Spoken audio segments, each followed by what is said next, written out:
when we consume carbohydrate, this stimulates the release of insulin. Insulin is going to support the production of thyroid hormone and support the conversion of T4 to T3 through suppressing another hormone called glucagon.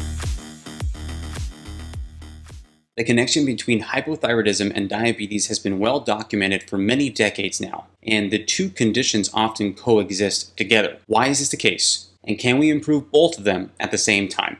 Great news, yes you can, and I'll review how in this video. Hi, my name is Farias. I'm a functional registered dietitian, and I help adults suffering from blood sugar dysregulation issues, conditions like diabetes and prediabetes, using a bioenergetic approach to optimize cellular energy production. I review the science and mechanisms involved in improving blood sugar and overall health while providing you with practical takeaways.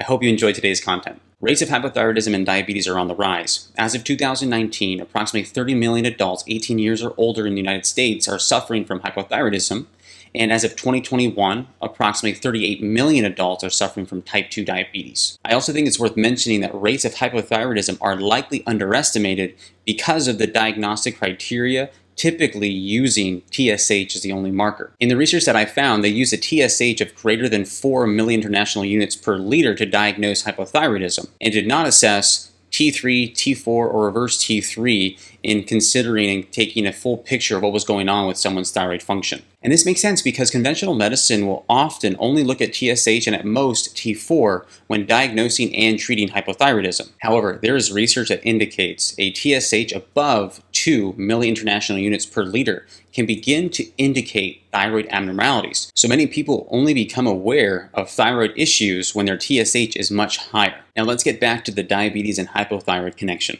Both conditions affect each other.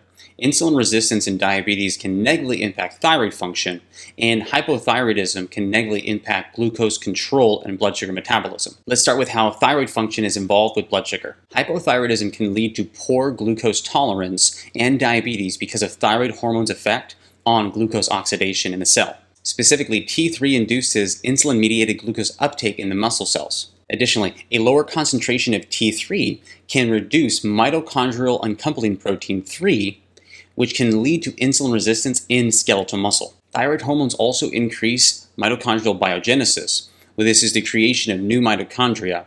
Therefore, thyroid hormone is required for optimal energy production in the cell. If you remember from previous videos, I've mentioned type 2 diabetes is an issue of cellular energy production, specifically being able to turn glucose into ATP. Lastly, human trials comparing euthyroid individuals and hypothyroid individuals saw lower glucose disposal in those that were hypothyroid. Just to clarify, euthyroid is a normal functioning thyroid without any hyper or hypothyroidism. Now, when it comes to managing diabetes, unfortunately, many people are led to believe that they need to restrict or avoid carbohydrates to start reversing their diabetes.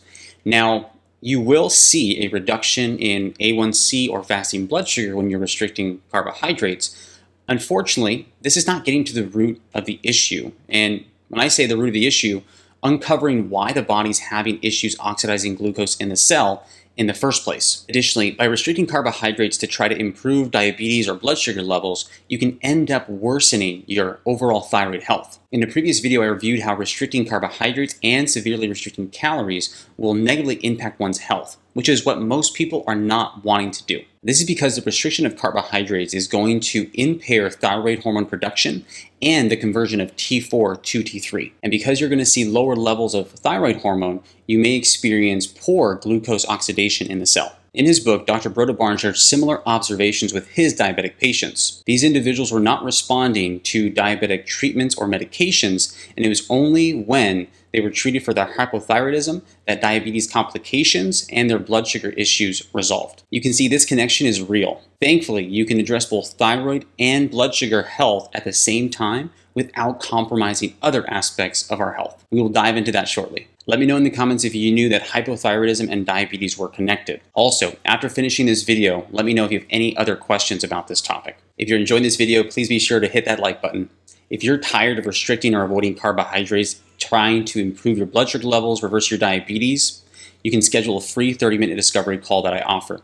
In this call, I'll review how I can help you get to the root of what's driving your blood sugar issues and overall improve your health. The link for that will be in the description below. So how can we start optimizing our thyroid health while improving our diabetes? As I mentioned earlier in this video and previous videos, diabetes is an issue where the cells cannot turn glucose into energy. Therefore, we want to eat and live in a way that supports our body's ability to turn the food that we eat into energy. We can first review what diet and lifestyle should look like, and then review what we want to limit or avoid to optimize both thyroid health and blood sugar health. I reviewed the importance of having balanced meals. This means having a high-quality protein source, a whole food carbohydrate source, a healthy fat, and some non-starchy vegetables. We typically want to aim for around 0.72 grams per pound of body weight for protein, and you can space or evenly split this amount of protein over 3 to 4 meals. Sufficient protein allows for more stable blood sugars when paired with whole food carbohydrates, provides the raw material to maintain and build muscle mass, increase bone mineral density. It also gives key amino acids that are necessary for liver detoxification and optimal liver health. If you remember, T4 to T3 conversion primarily occurs in the liver, so we want a healthy, robust liver. To learn more about the quality of protein that you want to prioritize, you want to check out my video where I compare animal proteins versus plant-based proteins. I'll link to that above. Whole food carbohydrates are another important piece in creating balanced meals. We want to primarily meet our carbohydrate needs using fruits, squashes, and certain tubers. Having sufficient carbohydrates in the diet leads to increases in T3 production and also increases the conversion of T4 to T3. This is because when we consume carbohydrate, this stimulates the release of insulin.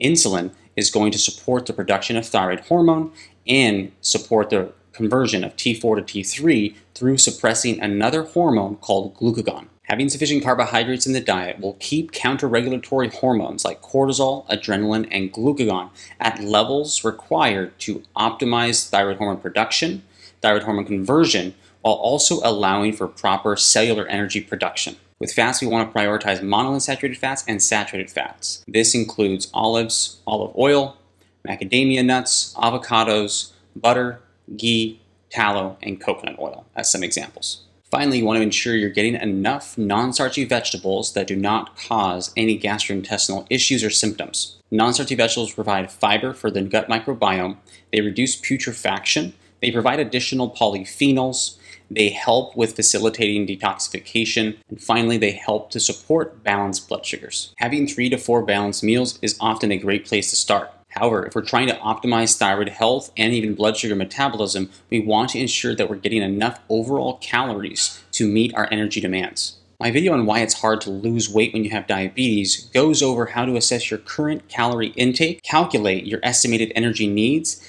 and then slowly start to increase your calories without gaining any weight. Be sure to check out that video after this one, and you'll have a better idea of how many carbohydrates and fats you'll need or you should include in your diet. In addition to optimizing our diet from an energy, macro, and micronutrient standpoint, we also want to be sure we're addressing other areas of our lives. This means managing stress through various stress management self-care practices, getting enough high-quality sleep, usually anywhere from 7 to 9 hours per night, and syncing our bedtime and our wake time to when the sun sets and when the sun rises to optimize our circadian rhythm. This will often require sleep hygiene practices that includes a nighttime or bedtime routine. We also want to make sure that we get enough sunlight exposure during the day.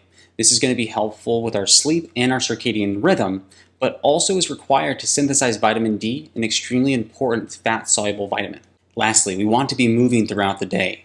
Doing 30 to 60 minute exercise sessions and then sitting or remaining sedentary for the remainder of the day is not ideal. Okay, so we now know what diet and lifestyle factors need to look like in order to optimize thyroid health, blood sugar metabolism, and our overall health. But what factors can negatively impact diabetes and thyroid health? Some of these concepts I'll review, I have reviewed in previous videos, so I may not go into as much detail in this video, but instead I'll link to previous videos that you can reference. First, restricting carbohydrates, extended fasting, or even intermittent fasting is going to increase counter-regulatory hormones, specifically increasing baseline levels of cortisol. Some of these counter-regulatory hormones can impair glucose oxidation, thyroid hormone production, and thyroid hormone conversion. Poorly managed mental emotional stress will also increase cortisol levels and drive the same issues that are caused through physiological stress. Next, excessive amounts of polyunsaturated fats are problematic for several reasons.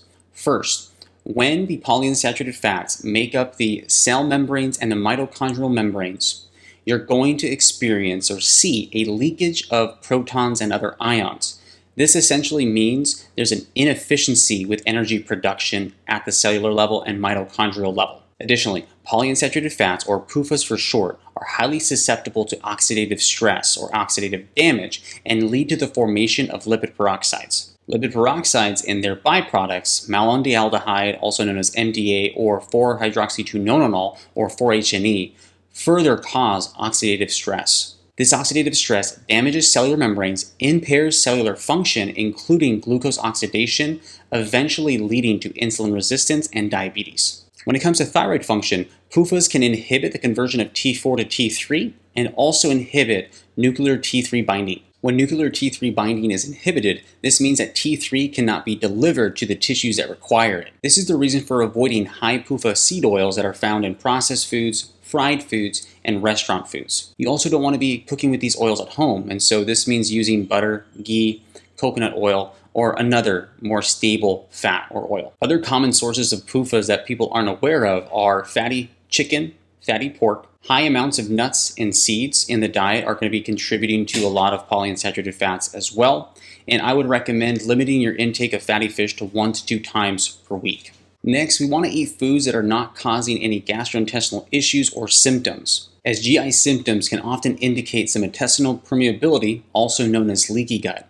Anytime you have this leaky gut, you're going to have higher amounts of a compound known as endotoxin entering circulation, which causes blood sugar issues and thyroid issues. Lastly, environmental toxins are known to cause thyroid issues. Many of them decrease thyroid hormone production and increase TSH. Some of these include perchlorates, which are found in drinking water or other foods that are raised on contaminated soil, pesticides and herbicides used when growing food, flame retardants found in many home appliances and furniture, and air pollution. When it comes to navigating these environmental toxins, the goal should be overall reducing your toxic load. This can include using high-quality air purifiers in your home, and even plants to clean the air. Switch to non-toxic products when it comes to cleaning and personal care. Don't eat or drink out of plastic, and try to buy organic produce and other foods as often as you can. Specifically, you can prioritize organic for those that are listed on the EWG's Dirty Dozen list. Lastly, have a high-quality water filter for drinking water